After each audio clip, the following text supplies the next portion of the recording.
Yes, welcome, my dear students.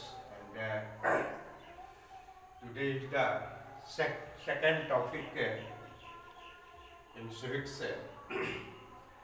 And before this period, I want to clear the first topic was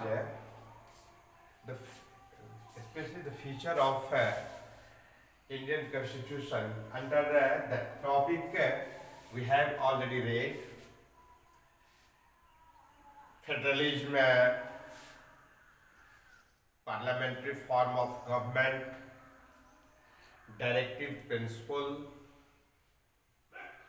fundamental rights and duties, and independence judiciary. So these type of fundamental uh, features of our constitution are we have already discussed, and it was also important feature we have discussed shortly in first topic,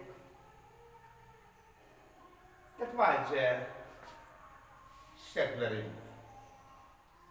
Today we will like to discuss about this secularism. It means a state which has no special religion,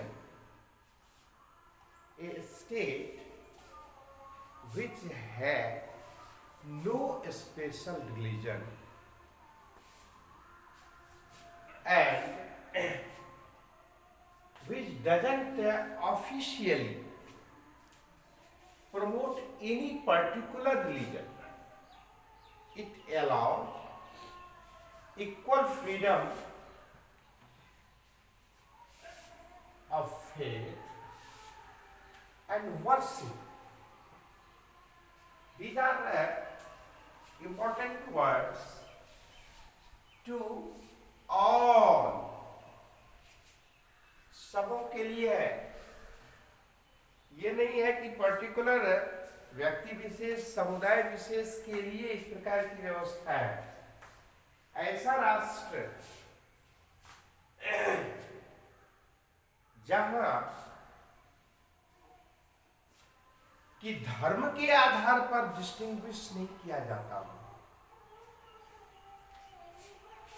ऐसे ही राष्ट्र को हम धर्मनिरपेक्षता के रूप में जानते हैं, जहां पर धर्म का कोई ऑफिशियली विशेष आइडेंटिफिकेशन नहीं होता है, अपितु सभी धर्मों को बराबर महत्व दिया जाता है। किसी विशेष धर्म को विशेष प्रायोरिटी नहीं दी जाती है। इस प्रकार की विशेषता वाला देश को ही हम सेकुलरिज्म के नाम से जानते हैं, और भारत के संविधान में इस प्रकार की स्पष्ट व्याख्या है, जो हम पहले टॉपिक में चर्चा भी किए थे, कि भारत एक ऐसा राष्ट्र है जहां पर सभी धर्म, समुदाय, भाषा भाषी, भौगोलिक परिदृश्य के रहने वाले लोग यहाँ पर हैं, और सभी आपस में मिलजुल कर आपसी भाईचारे के साथ रह रहे हैं, और बिना किसी संशय के किसी भी प्रकार का किसी को कोई इंफीरियर या सुपीरियर की बात नहीं समझा माना जाता है। तो इस प्रकार के राज्य को, इस प्रकार के देश को हम इस रूप में जानते हैं। आपका बगल का पड़ोसी राष्ट्र है जो भारत से ही पैदा हुआ है, आप जान ही गए होंगे, पाकिस्तान। वहां पर क्या है कि इस्लाम धर्म को प्रायोरिटी देता है, अन्य धर्मों की अवहेलना की जाती है, उपेक्षा की जाती है, तो ऐसे धर्म, ऐसे इस प्रकार के जो राज्य होते हैं, देश होते हैं, उसे थियोक्रेटिकल स्टेट के नाम से जाना जाता है। किंतु भारत जो है वह सेकुलर स्टेट के रूप में जाना जाता है, where there is no any discrimination among the people according to the basis of their religions and any other sectors also. इसके बाद क्या है, भारत का संविधान न केवल यह बताता है कि आज धर्म की पूरी आजादी सबको है, सभी बराबर है, बल्कि our constitution not only establishes a secular state but also grants special rights to religious minorities so that they could live with dignity also। यानी खास करके यह भी ध्यान दिया जाता है कि अल्पसंख्यक समुदाय के जो लोग हैं, ऐसे धर्म के जो लोग हैं, जिनका अल्पसंख्यक जिनका धर्म अलग है, उसको न केवल बराबर का अधिकार दिया गया है, अपितु उन्हें भी पूर्ण आजादी के साथ अपने आइडेंटिफिकेशन, अपने आइडेंटिटी को भी ग्रांट करता है। यानी उनकी पहचान भी उस प्रकार से बनी रहे, इस प्रकार की व्यवस्था भारत के संविधान में है।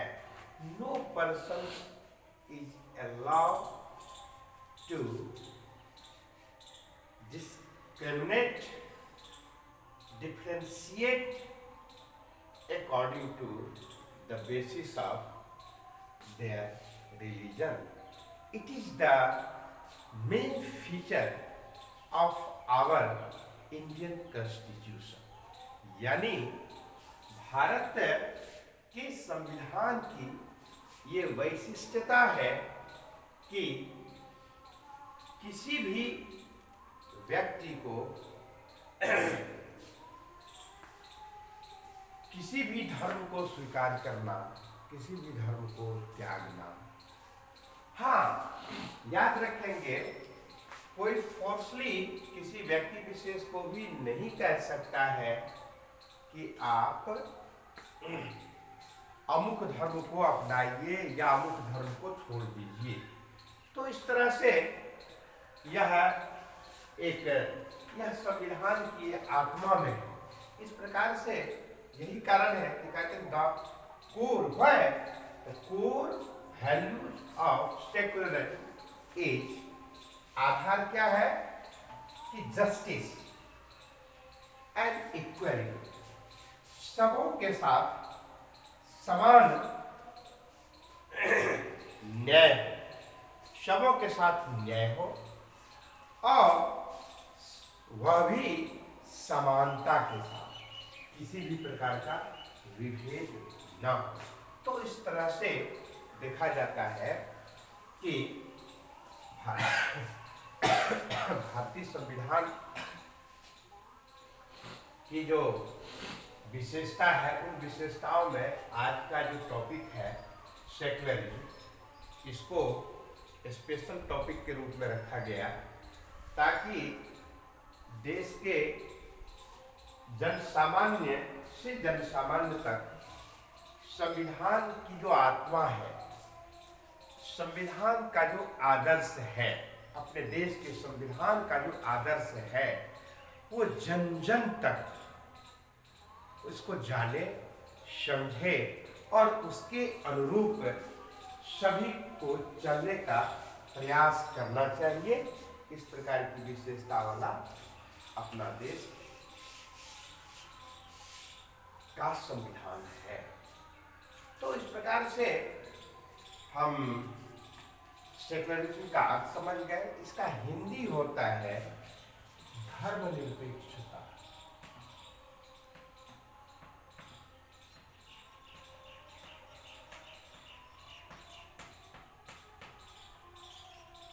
दरअसल पायल से एक सप्ताह से ज्यादा परेशान था, लेकिन क्योंकि आप लोगों का समय से सिलेबस भी क्लियर होना चाहिए, इसीलिए अस्वस्थ की भी स्थिति में थोड़ा सा कुछ आगे आप लोगों के सिलेबस को बढ़ाने का प्रयास कर रहा हूँ। तो